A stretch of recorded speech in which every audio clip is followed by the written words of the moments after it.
From impossible to inevitable. How companies build predictable growth. Why growth feels impossible at first. Most companies do not fail because the founder is lazy. They fail because growth is random. 1 month, there are customers. The next month, nothing happens. A few people show interest, but nobody buys. A campaign works once, then stops working. The founder tries harder, posts more, sends more messages, hires someone, changes the offer, but the business still feels unstable. This is the problem Aaron Ross and Jason Lemkin explain in From Impossible to Inevitable. The book is not really about motivation. It is about turning growth from something emotional into something systematic. In the beginning, growth feels impossible because the company does not yet understand its market deeply enough. The product may be decent. The founder may be smart. The offer may even solve a real problem, but the business is not predictable yet. And that is the key word, predictable. A company becomes powerful when it can say, if we do these actions consistently, with this message, to this type of customer, through this process, then a certain amount of pipeline and revenue will follow. That is what separates a serious company from a guessing company. The first major idea in the book is called nail a niche. This means you do not start by trying to sell to everyone. You start by becoming extremely relevant to one specific type of customer.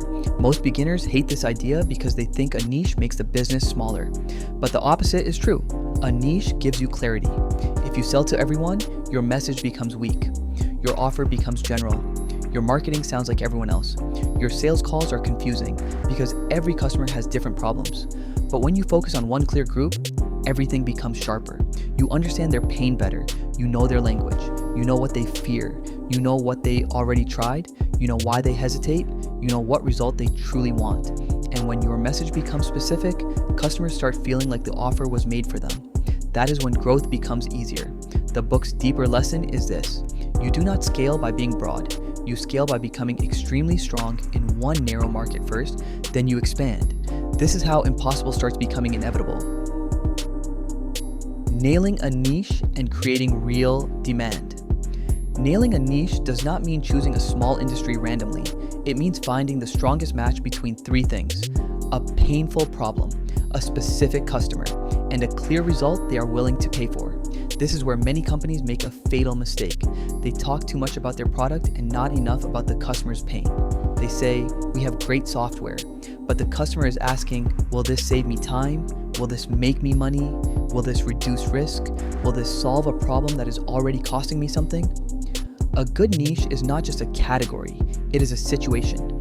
For example, business owners is too broad, but B2B software companies with a small sales team struggling to create predictable outbound appointments is specific. Now the message can become sharp. Now the company can build case studies. Now the sales team can repeat the same conversations. Now the marketing can speak directly to one pain instead of trying to sound useful to everyone. This is why the book focuses so heavily on clarity before scale. Because if your niche is unclear, scaling only creates more chaos. More ads will not fix unclear positioning. More salespeople will not fix a weak message. More leads will not fix a bad customer fit. The book also explains that companies need predictable pipeline.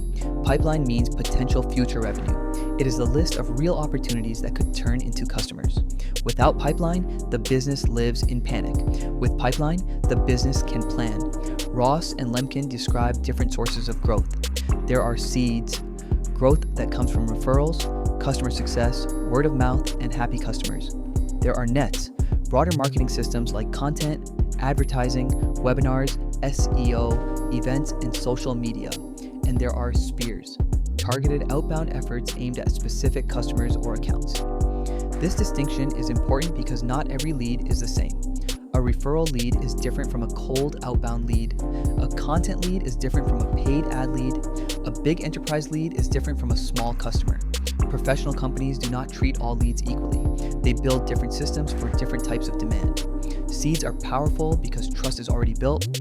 Nets are powerful because they can scale attention. Spears are powerful because they allow you to choose exactly who you want to reach. The mistake is relying on only one source. If you only rely on referrals, growth may be high quality but slow. If you only rely on ads, growth can become expensive. If you only rely on outbound, growth can become exhausting. A real growth engine combines channels, measures. Why sales must become a machine? One of the most important lessons from impossible to inevitable is that sales cannot stay founder-driven forever. At the beginning, the founder often does everything. The founder understands the product best. The founder has passion. The founder can explain the vision. The founder can convince early customers because they are personally involved. But this becomes a trap.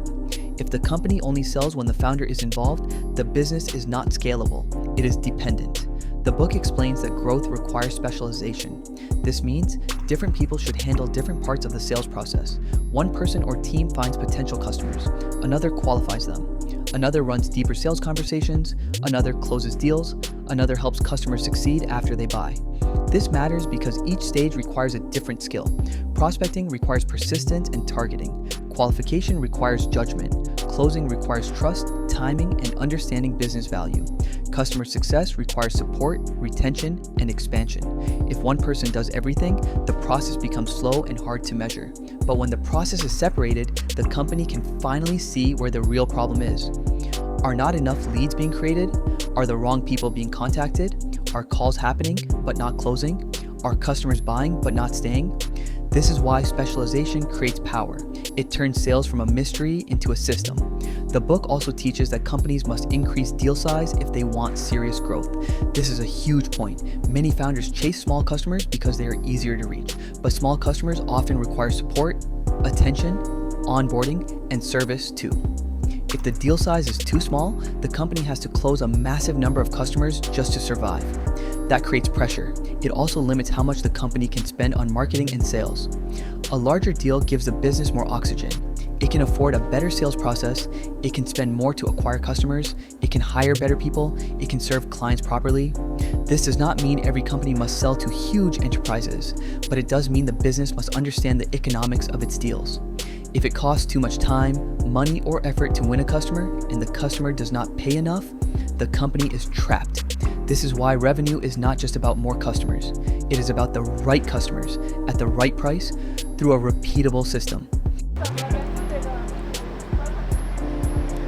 Success and the real meaning of inevitable.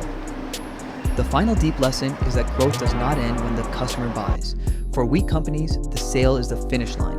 For strong companies, the sale is the beginning. This is where customer success becomes important. If customers do not get results, they leave. If they leave, the company has to constantly replace them. That creates a leaking bucket. No matter how many new customers come in, the business never becomes stable because customers keep disappearing. But if customers succeed, everything changes. They stay longer. They trust the company more. They buy more. They refer others. They become proof that the product works. This is why customer success is not just support. It is a growth channel. A company with happy customers has stronger retention, better referrals, better case studies, and better long-term economics. From Impossible to Inevitable also warns that growth creates new problems. Many people think more revenue automatically makes a company easier to run, but growth often exposes weakness. Bad positioning becomes more expensive. Bad hiring becomes more damaging. Bad customers create more stress. Bad processes create chaos. A company that grows without structure can collapse under its own success. That is why the book's message is so important. Growth must be designed. You need a clear niche, a clear message, a predictable pipeline, a specialized sales system, the right deal size, strong customer success, and patience. Because another major idea in the book is that overnight success is usually a myth. From the outside, a company may look like it exploded suddenly, but inside, it often took years of testing, failing, refining, hiring, focusing, and building systems. That is the real meaning of impossible to inevitable. At first, growth feels impossible because nothing is clear. The niche is unclear. The message is unclear. The pipeline is inconsistent. The sales process depends on personality. The customers are not yet predictable.